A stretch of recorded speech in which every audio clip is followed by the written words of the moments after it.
Now, we're going to move forward with something slightly more revolutionary in terms of, I think, what we're going to hear. It's Martin Zepter, who's come all the way from Dresden. And Martin, if you'd like to join me on stage, he's going to talk about theatre subversion and his Theatrale Subversion walk that he created in Dresden. And there's some really extraordinary things that are happening at the moment in that part of the world. And I'm really excited in hearing some of the stories that we've got to come up. So welcome on stage, and please give a big warm hand, Martin Zepter. Thank you.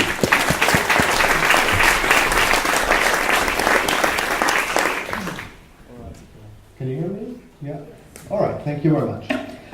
Dear colleagues, thank you very much for the invitation to speak here at Platform Shift.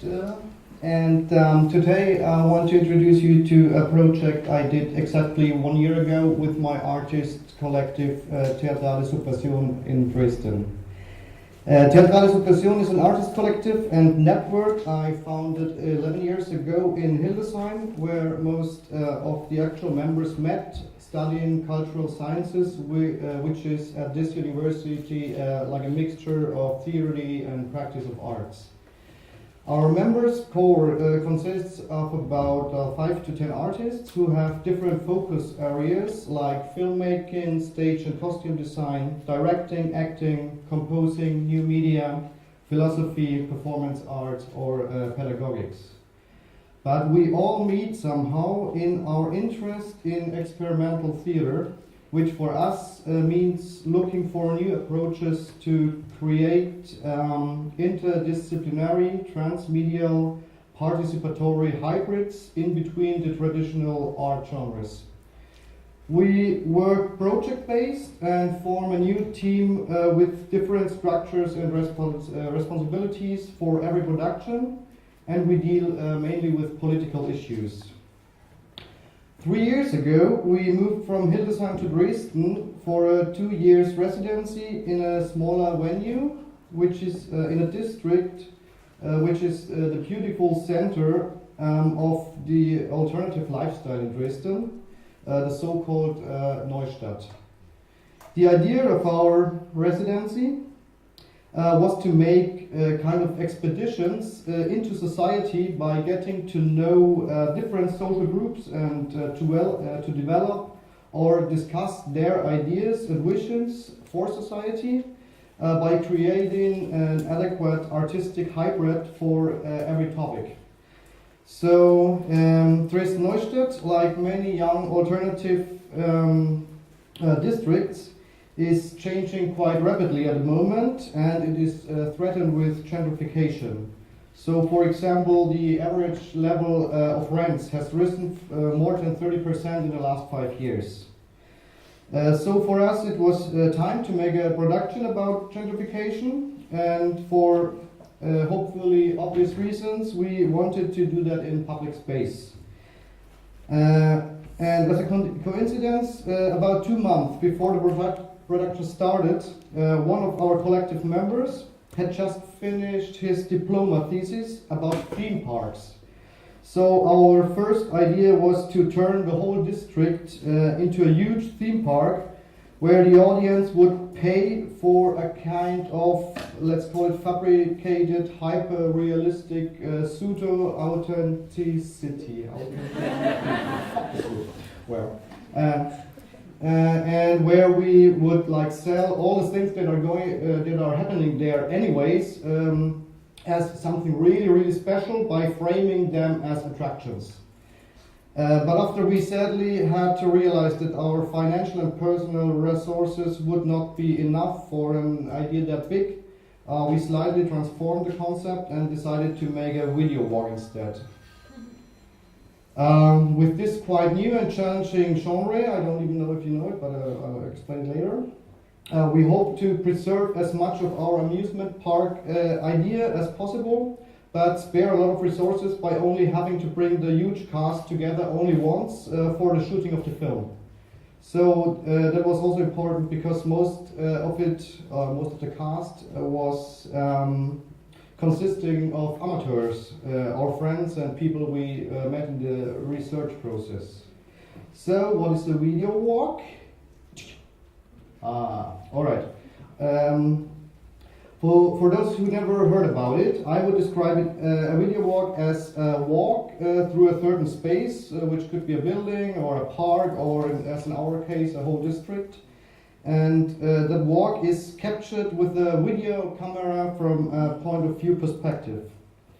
So in the actual performance situation, the audience gets a device, which in our case was an Xperia smartphone sponsored by Sony, and follows the video on the screen to make exactly the same walk as is seen in the video. So the video kind of guides you through the neighborhood. We send our visitors on their way one after another with a delay of about 1 minute in between each. So the special two things about video walks are that the walker is forced to synchronize the video with the reality as he's walking. So there's something he sees on the screens, and that's his orientation, and he follows the screen and is always forced to synchronize with what he actually sees in reality. This, of course, gives the possibility, which is the second interesting thing about it, to slightly alter the reality on the video you make in comparison to the real world. So you can create awareness and raise questions for certain issues. So this picture should explain it. In the corner on the left, you see one of the audience, one of our visitors. That is how they were guided through the district. On the right down picture, you see actually the view that the visitor has, and on the right, in the right upper corner, you see what's actually on the screen.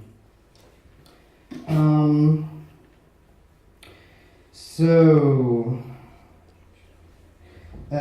got two more pictures, how they are actually looking like our audience doing the walk. So they were guided to the district. Oh, maybe like that. Yeah, okay. So this is another one.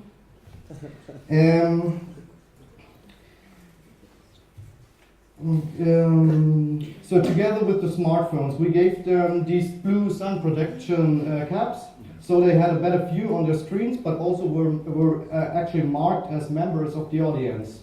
This way they became, in a way, actors in open space too.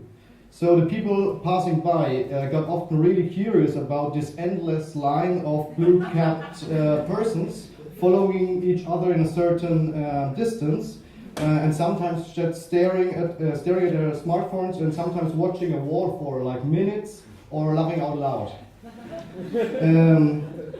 The starting point of the whole walk was in the venue of our cooperation partner. Here you met these two lovely people who gave you the smartphones and headphones and caps and explained to you how the whole thing works and sent you on your way, as seen here. So now I'm going to try to explain to you what was actually seen on the screens and how we developed it. How we created, in a way, a kind of augmented reality to discuss the topic of gentrification. So from the amusement park or theme park idea, we kept the idea to create separated countries like in Disney World. So we divided Dresden-Neustadt, the district, in the countries Freiraumia, Stadtplania and Investoria, which loosely translates to something like Squatland, Communal Country and Investor's Paradise.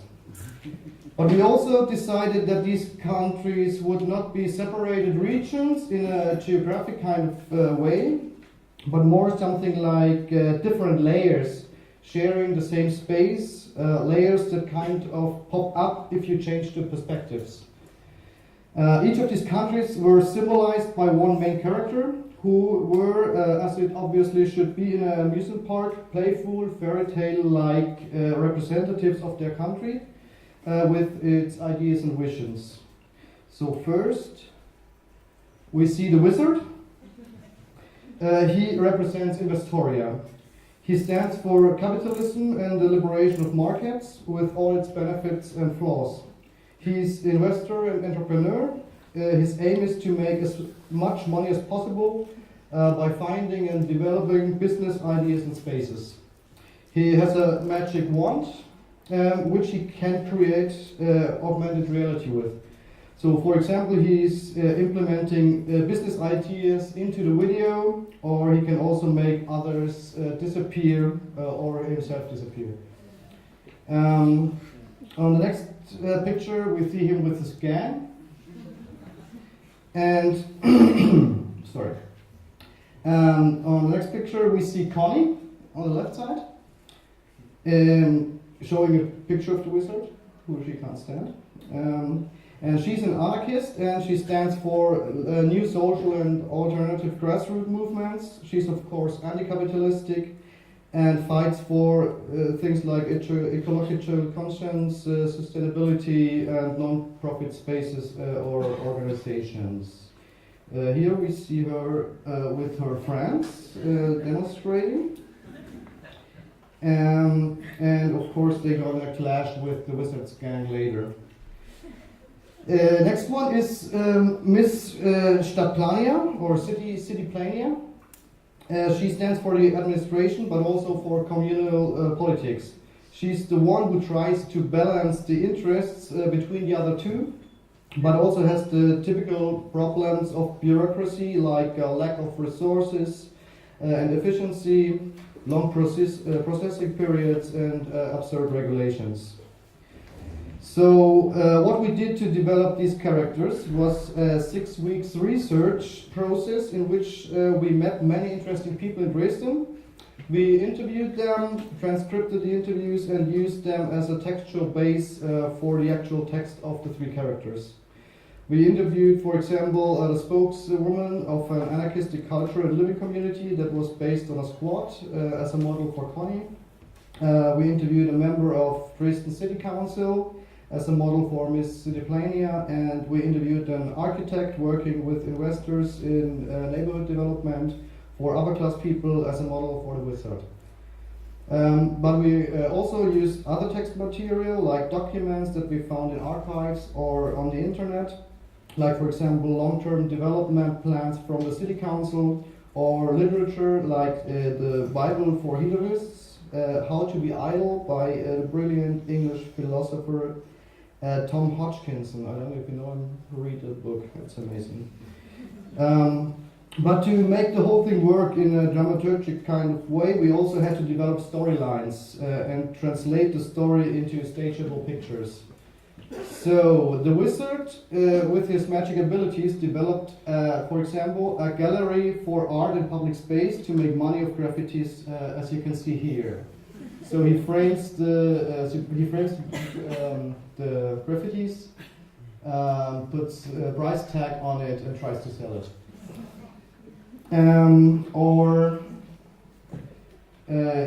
Here you see that he turned one of the most important public spots in the heart of Dresden-Neustadt. It's a crossing where during the summertime hundreds of people sit, talk, drink beer, and make music, into an actual amusement park with cultural program and entrance fee for tourists. So as you can see here, today program offers, for example, authentic sitting with punks, or the famous Battle Collectors Ballet at 030 for only 25 euros. But of course he makes the most money with real estate development. So here you can see this wasteland, which he turns into a luxury neighborhood, as you can see in his vision here, where we actually implanted part of a commercial by an actual Dresden-based real estate developer into the video. So into the video you saw on the screen a commercial by real estate developers. And interesting side note, this wasteland you see here, I visited 2 days ago to make a picture how it looks like now, because I really wanted to show you. And that's how it changed. So Okay, so these were some examples of how we brought the ideas, visions, and values of the wizard to the attention of the audience. For the people in Scotland, we developed two storylines. One was based on their need to preserve or conquer new spaces, like what they did here when they spotted the upper parking level of a car park and turned it into a kind of adult playground called Coney Island. So there were they could play ball here, and there were water fights going on like this, and even pillow fights. And of course, they had mushroom brunch, which is the second storyline, because that happens quite a lot in Scotland. And it is actually the secret of the happiness of Connie and her friends that they found a way to be the master of their own time. So, inspired by Alice in Wonderland and Michael Ente's Momo, if you know, we developed a storyline that is based on the production of magic mushrooms that give you the possibility to control the flow of time.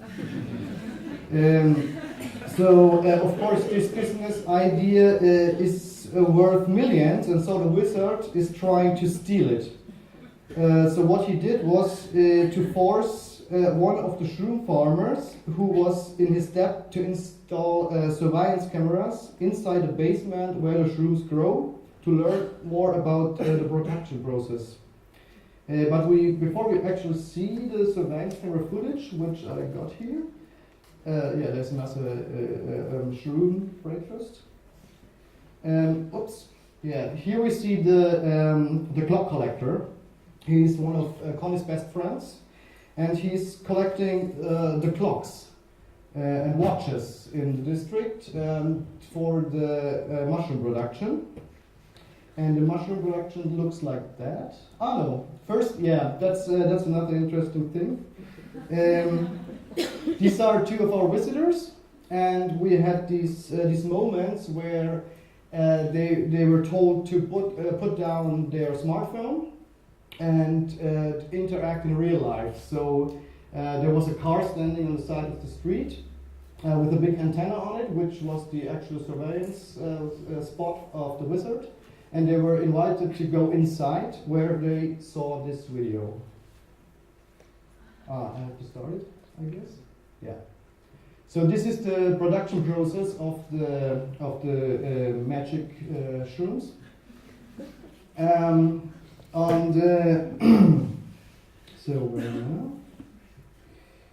So on the upper left picture, you see that the clocks were taken apart and got shredded.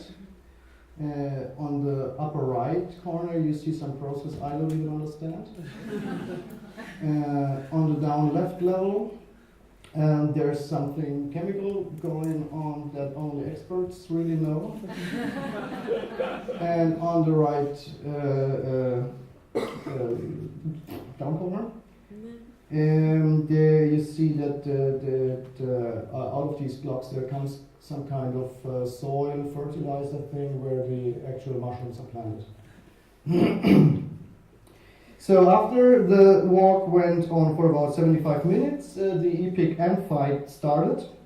A huge battle between Connie and her friends, and one Connie and her friend on one side, and the wizard and his gang on the other side, while Mr. Diplania served as a kind of referee and was counting the points.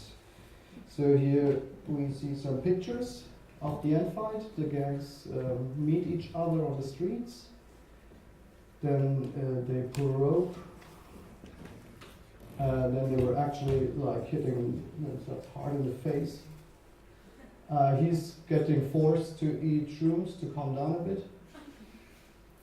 It's actually me. And here's Miss Cityplania with the counting. And the end of the walk was that the people you saw earlier, you got your smartphone phone, came to take you back to the venue and say, this is going on for years and years, just come back, stuff like that. So, just a second.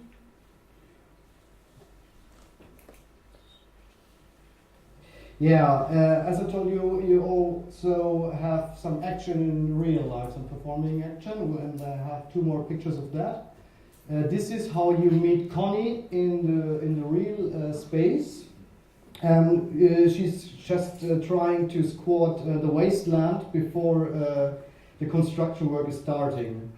And in the second picture, you see the wizard in real life with his wheelchair, because he has a disease that started in 2008 with the financial crisis and got worse since. So nowadays he can't walk anymore, and but he still will try to convince you to help him with his gallery. So now I'm going to show you like a small trailer that we made to invite people. Do I have to start it? I guess. Yeah.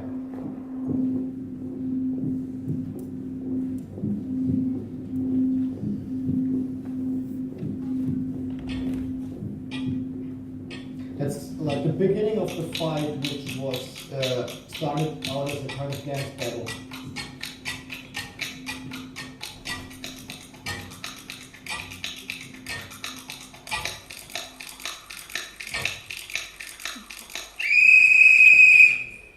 Jetzt geht's los.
So we also had an amazing soundtrack, as you hear.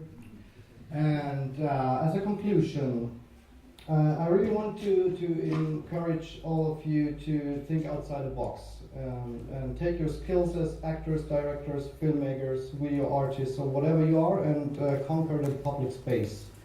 Perform, provoke, make installation, invisible theater, live art, video games, and think about how you could combine them into something unique. because the public space is where you actually have the chance to reach people that won't come into your venues. And the invention of artistic hybrids gives you the possibility to reach people that aren't interested in the theater at all. So please reclaim the streets, make art vivid and visible again, help the people to get new perspectives, because this is where political involvement starts, I guess. I thank you very much for your interest, and for further questions, just ask me a break. Thank you.